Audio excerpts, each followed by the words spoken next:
अपना परिचय दें। मैं संतोष प्रताप सिंह और समाज सेवी हूँ। जनता की सेवा में रहता हूँ हमेशा। तो आप चौबीसों घंटा दिन में आप सेवा में लगे रहते हैं, क्या है सेवा करने का लक्ष्य? देखिए, चूँकि मेरा जन्म एक बहुत ही बड़े राजनीतिक परिवार में हुआ है, साहतवार का राजनीतिक परिवार आप सभी जानते हैं। उस लिहाज से बचपन से ही हम लोगों को सेवा हम लोग के रग रग में बसा है और वही सेवा की भावना लेके हमारे परिवार का जो भी सदस्य जहाँ रहता है, चाहे साहतवार में रहे चाहे बलिया में रहे, वो जनता की सेवा में समर्पित रहता है। तो इस वक्त आप नगर विधानसभा 361 बलिया में निवास करते हैं। क्या कहीं 2027 चुनाव आने वाला है, कहीं आपका चुनाव लड़ने का इरादा तो नहीं है? देखिए, जनता का सेवा करना और जनता का सेवक होना ये बड़ी सौभाग्य की बात होती है। साहतवार में आप जानते हैं कि हमारा परिवार शुरू से ही जनता की सेवा करता रहा है और जनता वहाँ हमें चेयरमैन के रूप में चुनती रही है। अगर बलिया की जनता भी चाहती है कि उसी परिवार का कोई सदस्य बलिया नगर की सेवा करे, बलिया विधानसभा की सेवा करे और पार्टी को लगे कि एक ऐसे परिवार से मैं आता हूँ जो सेवा भावना से ही काम करता है, उस हिसाब से अगर कभी मौका मिला जनता का सेवा करने का तो अवश्य सेवा करने के लिए चुनाव भी लड़ा जा सकता है।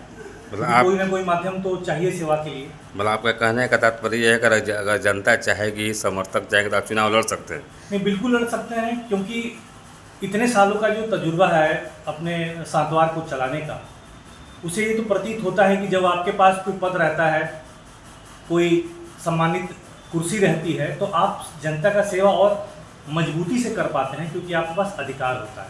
तो अभी तो आप सेवा कर रहे हैं और आगे अगर चुनाव लड़ेंगे, चुनाव के बाद अगर आपको मौका मिला तो आप किस तरह का सेवा करना चाहेंगे? देखिए, मैंने चूँकि मैं पेशे से एक वरिष्ठ पत्रकार हूँ और 30 साल के राजनीतिक और सामाजिक एरिया में न्यूज़ लिखना, न्यूज़ को आगे बढ़ाना और सामाजिक मुद्दों पे सरकार को आईना दिखाने का काम हमने किया है। दिल्ली में भी किया है, कलकत्ता में भी किया है और अब बलिया में भी अपने लेखनी के माध्यम से करता हूँ। मुझे हमेशा इस बात का कष्ट होता है कि जिस बलिया को आज़ादी 1942 में मिली, वो बलिया आज 2025 में भी इस देश का सबसे पिछड़ा हुआ जिला है। और हर बलियावासी को इस बात को सोचना चाहिए कि देश का पहले आज़ाद होने वाला जिला इस देश का सबसे विकसित, सबसे मजबूत, सबसे डेवलप जिला होना चाहिए। लेकिन दुर्भाग्य हम बलियावासियों का है कि आज हम 2025 के बाद भी अगर कहीं से कोई रिपोर्ट आती है सामाजिक रूप से, तो हमें ये पता चलता है कि हम इस देश के सबसे पिछड़े जिले हैं। तो आप बलिया को किस तरह का विकसित होना देखना चाहते हैं? देखिए, बलिया में बहुत पोटेंशियल है, बलिया में बहुत ताकत है।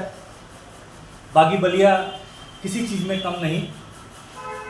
अब जैसे अभी बलिया में तेल मिला है, आप जानते हैं, तो अगर यहाँ रिफाइनरी लग जाए, अगर सरकार रिफाइनरी अगर हमारे बलिया के आसपास ही कहीं बैठा दे, तो एक बहुत बड़ा इंडस्ट्रियलाइजेशन हो सकता है, क्योंकि तेल जहाँ से निकल रहा है वो एक बहुत बड़ी अपॉर्चुनिटी है। ऐसे में बलिया के जितने भी बेरोजगार नौजवान होंगे, पढ़े लिखे नौजवान होंगे, उनको बहुत अच्छा मौका मिलेगा कि बलिया हमारा सिर्फ एक ही योजना है तेल वाला, उससे बेरोजगारी की समस्या दूर हो जाएगी, आर्थिक समस्या दूर हो जाएगी और दुनिया के मानचित्र पे एक रिफाइनरी के तौर पे जैसे बाकी जगह है, बलिया भी विकसित हो जाएगा।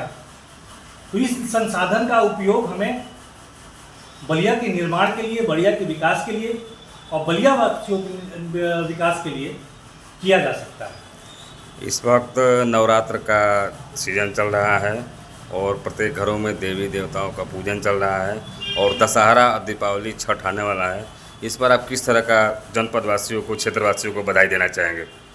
देखिए, नवरात्रि के शुभ अवसर पे मैं अपने सभी क्षेत्रवासियों को शुभकामना देता हूँ और माता दुर्गा से प्रार्थना करता हूँ कि सभी के घरों में सुख शांति और प्रेम रहे। माता दुर्गा की आराधना हर घर में हो रहा है, हर परिवार में हो रहा है। माता सबकी मनोकामना को पूरा करे, माता सभी के इच्छाओं की पूर्ति करे और इस देश में, इस प्रदेश में, इस राष्ट्र में शांति कायम रहे और हिंदू, मुसलमान, सिख, ईसाई हम सब हैं एक दूसरे के भाई। इसी भावना के साथ मैं सभी को दशहरे का भी शुभकामना देता हूँ।